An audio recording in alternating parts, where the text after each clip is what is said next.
श्री शिवाय नमस्तुभ्यम. श्री स्वामी समर्थ. मित्रांनो नमस्कार.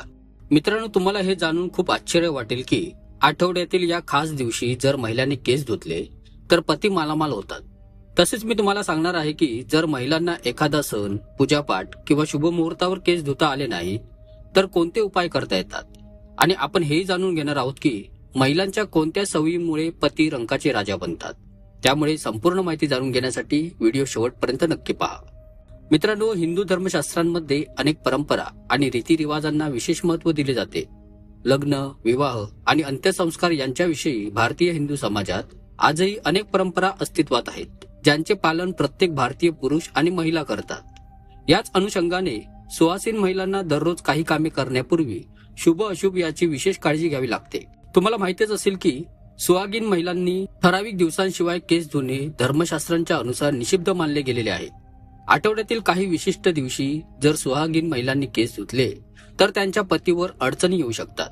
इतकेच नव्हे तर तुमच्या मुलांनाही आणि कुटुंबालाही त्रास होऊ शकतो. म्हणून मित्रांनो, चला जाणून घेऊयात की सुहागीन महिलांनी कोणत्या दिवशी केस धुवू नयेत आणि कोणत्या दिवशी नक्की धुवावेत. पण व्हिडिओ सुरू करण्यापूर्वी जर तुम्ही स्वामी सेवा चॅनल अजून सबस्क्राईब केलं नसेल तर लगेच सबस्क्राईब करा आणि बेल आयकॉनही दाबा, जेणेकरून माझ्या चॅनलवर अपलोड होणाऱ्या नवीन व्हिडिओची अपडेट तुम्हाला मिळत राहील. मंडळी, सर्वात पहिली गोष्ट म्हणजे बुधवारच्या दिवशी विशेष करून अविवाहित मुलींनी केस धुवू नयेत. जर एखादी अविवाहित मुलगी बुधवारच्या दिवशी केस धुत असेल तर तिच्या भावावर मोठे संकट येऊ शकते, ज्याची तुम्ही कल्पनाही करू शकत नाही. त्यामुळे शक्य तितके बुधवारच्या दिवशी अविवाहित मुलींनी केस धुणे टाळावे. दुसरी गोष्ट म्हणजे जर एखादी सुहागीन महिला गुरुवारी केस धुत असेल तर तिच्या पतीचे आयुष्य कमी होत जाते असे मानले जाते. त्यामुळे सुहागीन महिलांनी चुकूनही गुरुवारी केस धुवू नयेत आणि गुरुवारी नख किंवा केस कापणेही टाळावे. तसेच मंडळी, गुरुवारी घरात लादी पोचा लावू नये आणि कपडेही धुवू नयेत. असे केल्यास तुमच्या कुटुंबावर मोठे संकट येऊ शकते असे मानले जाते. तिसरी गोष्ट म्हणजे जर एखादी विवाहित महिला सोमवारी केस धुत असेल तर तिच्या मुलांवर मोठे संकट येण्याची शक्यता असते.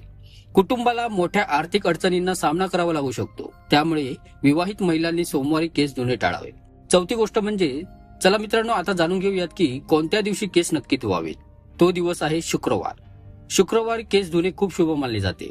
त्यामुळे महिलांनी हा दिवस एक नियम म्हणून पाळावा, ज्यामुळे त्यांना धनधान्य, सुख आणि संपत्तीची प्राप्ती होईल.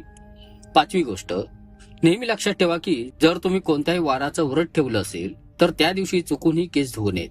उदाहरणार्थ, जर तुम्ही सोमवारचं व्रत ठेवत असाल तर त्याच्या एक दिवस आधी केस धुवून स्वतःला शुद्ध करून घ्या. व्रताच्या दिवशी केस अजिबात धुवू नयेत. आणि जर काही कारणामुळे त्या दिवशी केस धुवावे लागले तर तुम्ही एक उपाय करू शकता. केसांमध्ये कच्चे दूध लावून तुम्ही केस धुवू शकता. मंडळी, सहावी गोष्ट म्हणजे जर महिलांना एखादा सण, शुभ मुहूर्त किंवा पूजेसाठी केस धुता आले नाहीत तर त्यांनी आपल्या भांगामध्ये सिंदूर लावून पूजेमध्ये सहभागी व्हावे. यामुळे केस न धुतल्याचा दोष लागत नाही असे मानले जाते. मंडळी, जर तुम्हाला वाटत असेल की तुमचे नशीब साथ देत नाही किंवा वारंवार अडचणी येत आहेत तर अशा वेळी पत्नींनी आपल्या पतीच्या भाग्यासाठी काही उपाय करू शकतात. काही असे उपाय आहेत जे तुम्ही अंगीकारले तर तुम्हाला माता लक्ष्मी बरोबरच सर्व देवी देवतांचा आशीर्वाद मिळेल. त्यामुळे कुटुंबातील सदस्यांची प्रगती आणि यशही वाढेल. तसेच घरात सुख, शांती आणि समृद्धी नांदेल. चला तर मग मंडळी, जाणून घेऊया त्या चमत्कारी उपायांच्या बद्दल. तर पहा मंडळी, दररोज सकाळी उठल्यावर आपल्या हातांच्या तळव्यांकडे पहा. सकाळी उठताच सर्वप्रथम दोन्ही हातांचे तळवे काही क्षण पहा आणि ते चेहऱ्यावर 3-4 वेळा फिरवा. धर्मग्रंथानुसार तळव्याच्या वरच्या भागात लक्ष्मी वास करते, मधल्या भागात माता सरस्वती आणि खालच्या भागामध्ये भगवान विष्णू यांचे स्थान मानले जाते. त्यामुळे रोज सकाळी उठताच आपल्या हाताचे तळवे पाहिल्याने भाग्य उजळते आणि अनेक सुवर्ण संधी तुम्हाला मिळू शकतात. तसेच मंडळी, घरातील पहिली पोळी ही गायीला द्या. जेवणासाठी बनवलेल्या पोळ्यांमधील पहिली पोळी ही गायीला द्यावी. धर्मग्रंथानुसार गायीमध्ये सर्व देवतांचा वास मानला जातो. जर दररोज गायीला तुम्ही पोळी दिली तर सर्व देवता प्रसन्न होतात आणि तुमच्या सर्व मनोकामना पूर्ण करू शकतात. सकाळी झाडू पोचा करा. घर नेहमी स्वच्छ आणि नीटनेटके ठेवावे. रोज सकाळी झाडू पोचा करावा. सूर्यास्तानंतर मंडळी झाडू पोचा करू नये. असे केल्याने माता लक्ष्मी नाराज होतात आणि व्यक्तीला आर्थिक नुकसान सहन करावे लागू शकते. धर्मग्रंथानुसार जो व्यक्ती सूर्यास्तानंतर झाडू पोचा करतो त्या घरात देवी लक्ष्मी वास्तव्य करत नाही आणि तेथून निघून जातात असेही मानले जाते. मंडळी, पिंपळाच्या झाडाला पाणी अर्पण करावे. मंडळी, रोज सकाळी स्नान इत्यादी केल्यानंतर पिंपळाच्या झाडाला 1 लोटा पाणी अर्पण करावे. पिंपळामध्ये भगवान विष्णूंचा वास असल्याचे मानले जाते. हा उपाय रोज केल्याने भगवान विष्णू प्रसन्न होतात आणि शुभ फळ देतात. या झाडाचे महत्व यावरून समजते की अर्जुनाला गीतेत उपदेश करताना भगवान श्रीकृष्णांनी स्वतःला वृक्षांमध्ये मी पिंपळ वृक्ष आहे असे म्हटलेले आहे. तसेच घरात कधीही रिकामी हाताने जाऊ नका. मंडळी, बाहेरून घरी परत येताना कधीही रिकाम्या हाताने घरात प्रवेश करू नका. घरात नेहमी काहीतरी घेऊनच या, मग ते एखाद्या झाडाचे पान का असेना. मंडळी, आपल्या जीवनात एक नियम बनवा की जेव्हा कधी घराबाहेर जाल तेव्हा परत येताना काही ना काही वस्तू घेऊनच या, मग ती कोणती छोटी मोठी गोष्ट असो. पत्नी आणि मुलांना आनंदी ठेवा. अनेकदा घरातील किंवा बाहेरील तणावामुळे आपण नकळतपणे आपल्या कुटुंबाला सर्वाधिक त्रास देतो. पण हे लक्षात ठेवा, पत्नी आणि मुलांच्या डोळ्यात तुमच्यामुळे अश्रू आले तर प्रगतीचे मार्ग बंद होतात. त्यामुळे कुटुंबाला आनंदी ठेवणे हा सर्वात योग्य उपाय आहे. मंडळी, लक्ष्मी मातेला चंचला असे म्हणतात कारण त्या एका ठिकाणी स्थिर राहत नाहीत. लक्ष्मी मातांची एक मोठी विशेषता म्हणजे त्या जितक्या कठीणतेने प्रसन्न होतात तितक्या सहज रुष्टही होतात. याचा अर्थ असा की लक्ष्मीची कृपा टिकवून ठेवण्यासाठी नेहमी शास्त्रांमध्ये सांगितलेल्या नियमांचे पालन करणे अत्यंत आवश्यक आहे. अन्यथा एखाद्या छोट्याशा चुकीमुळे लक्ष्मी माता रुष्ट होऊन निघून जाऊ शकतात. तुम्ही पाहिलेच असेल की मोठ्या ऐश आरामात राहणारे सावकार आणि सेठ एका क्षणात कंगाल होऊन रस्त्यावर येतात. हे सर्व लक्ष्मी माता रुष्ट होण्याचेच परिणाम मानले जातात.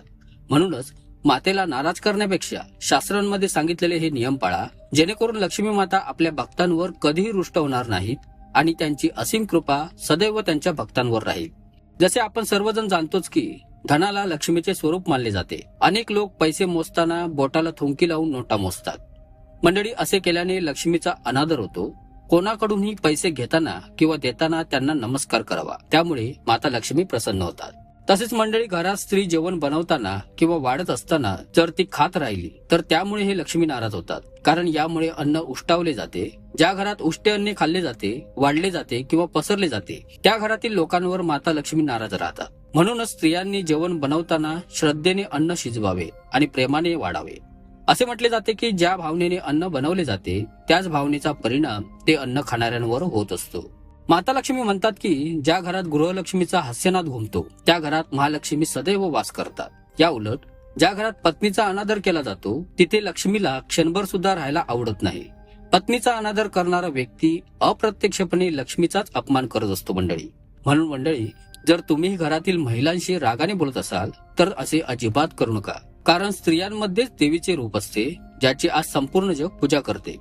अशा आहे मंडळी, तुम्हाला हा व्हिडिओ आवडला असेल. जर आवडला असेल तर व्हिडिओ नक्की लाईक करा आणि शेवटपर्यंत पाहिल्याबद्दल तुमचे मनापासून आभार.